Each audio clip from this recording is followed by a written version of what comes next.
মায়ের কাছে পূজাবিদ নিবেদন করবেন, এটা কখনো শুনেছেন? কোন গ্রাম পঞ্চায়েতের যখন হয় তখন কোন পঞ্চায়েতের প্রধান গিয়ে পূজারীর আসনে বসেন শুনেছেন? কদিন আগে একটা অবাক কাণ্ড দেখলাম সারা ভারতবর্ষে, যারা সনাতন হিন্দু ধর্মকে নিয়ে খেলা করছে, যারা সনাতন হিন্দু ধর্মকে অবক্ষয়ের পথে পাঠিয়ে দিচ্ছে। ভগবান শ্রী রামচন্দ্রের মন্দির প্রতিষ্ঠিত হলো, পীযূষ বাবু বলছিলেন 4 জন শঙ্করাচার্য প্রত্যাখ্যান করেছেন। কেন? শঙ্করাচার্য কারা? না, সনাতন হিন্দু ধর্মের 4 জন ধর্মগুরু আছেন সারা ভারতবর্ষে। এই 4 জন ধর্মগুরুই আমন্ত্রণ প্রত্যাখ্যান করলেন ভারতীয় জনতা পার্টির। কেন? কি ব্যাখ্যা দিলেন 4 জন ধর্মগুরু?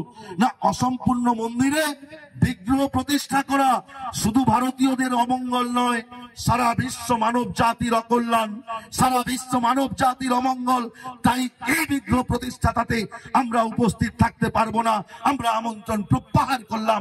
সনাতন হিন্দু ধর্মের শঙ্করাচার্যরা প্রত্যাখ্যান করলেন।